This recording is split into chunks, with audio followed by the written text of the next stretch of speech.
the climax of the end of the Second World War in 1945 at the Potsdam Conference, Truman, Stalin, and Churchill, representing respectively the USA, the USSR, and the UK, decided how the world should be split. In consequence, two blocs which will influence the rest of the 20th century were born.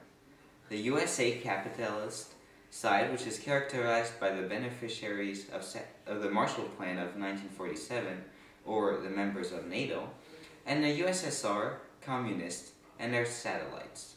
As for Germany, the plan was that once the Allies will have won the war, it would be divided into 4 zones controlled by the USA, the UK, France, and the USSR. Berlin was at first divided in 4 zones and reunited in 2, the DDR and the RDA.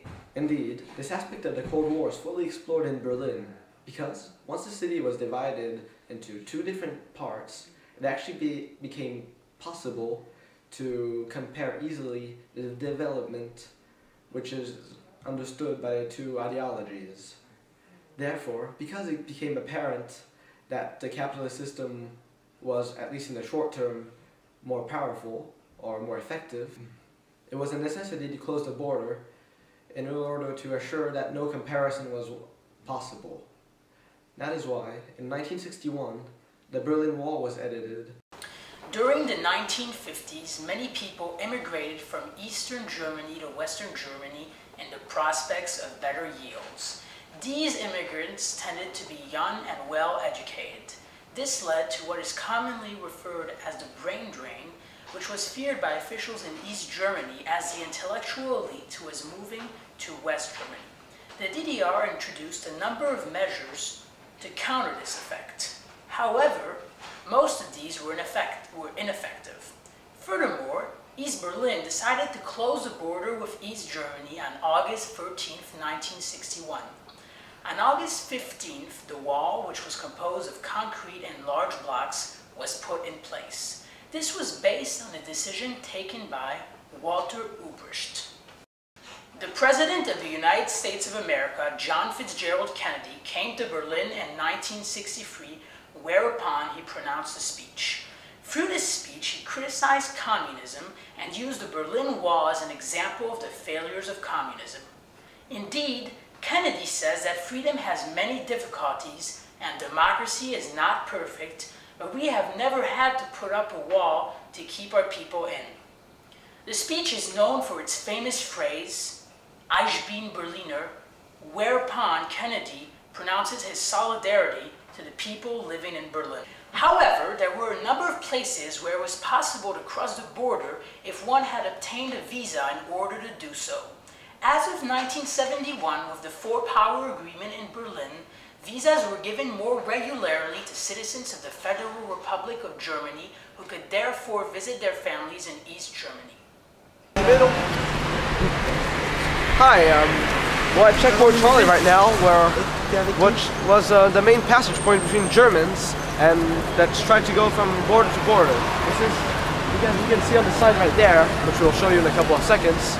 We can see you're getting out of the American zone right now. And basically, this is the place where many Germans show the most imaginative ways to go from one border to the other. Checkpoint Charlie was one of the crossing points.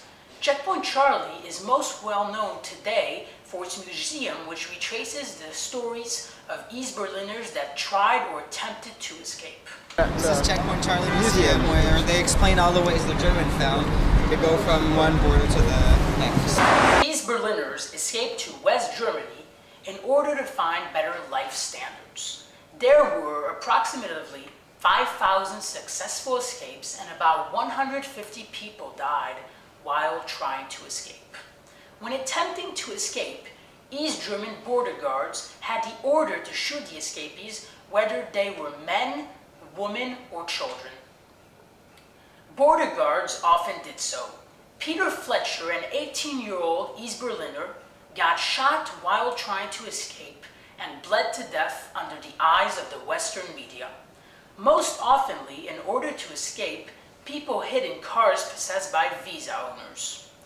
In order to escape, many original methods were used, Some people used a hot air balloon to fly across the borders, others escaped through long tunnels or sewers constructed under the wall, and some people even used a zip line to cross the wall. The DDR Museum depicts the life of the average East Berliner. All along the museum, we discover several aspects of this enclosed universe. Indeed, we understand to what extent this life in communist land differed from capitalist life. As East Berlin became the home to the communist dream, Berliners saw their liberty fading away as the wall was built. Though this is an exaggerated point of view, we can see that many East Berliners lost their life trying to escape the communism. But why do we have this image of a hatred when we hear of life in the communist country? This is mainly due to the loss of liberty which accompanies the change of government. East Berliners were constantly watched over by the Stasi, and their controlled life, where choices were always limited, seemed not to fit their expectations. Moreover, the fact that Berliners were unable to freely travel to the West was an important factor in the apparent loss of liberty. Because of the closure of the East-West sector boundary in Berlin, the vast majority of the East Germans could no longer travel or emigrate to West Germany. Many families were split, while East Berliners employed in the West were cut off from their jobs. West Berlin became an isolated enclave in a hostile land.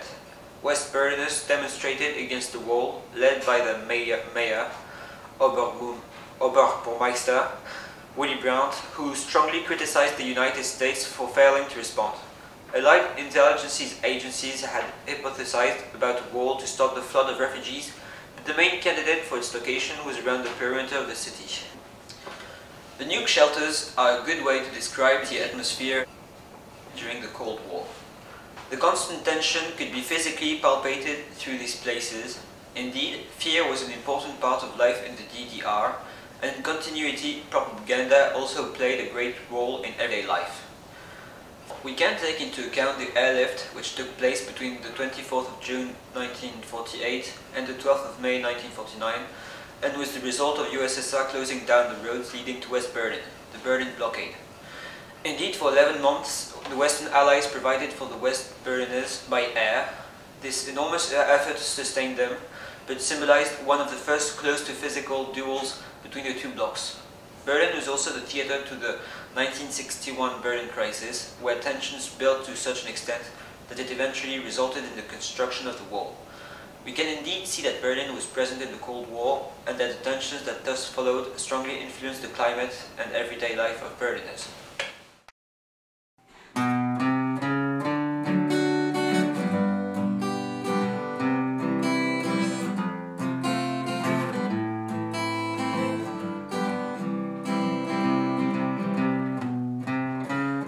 Story of a war between Ford and American law about an logical flaw. USA, a sound place, there's food and grass and graves. Too bad for USSR in the rain. Each behind a leader, big behind a leader.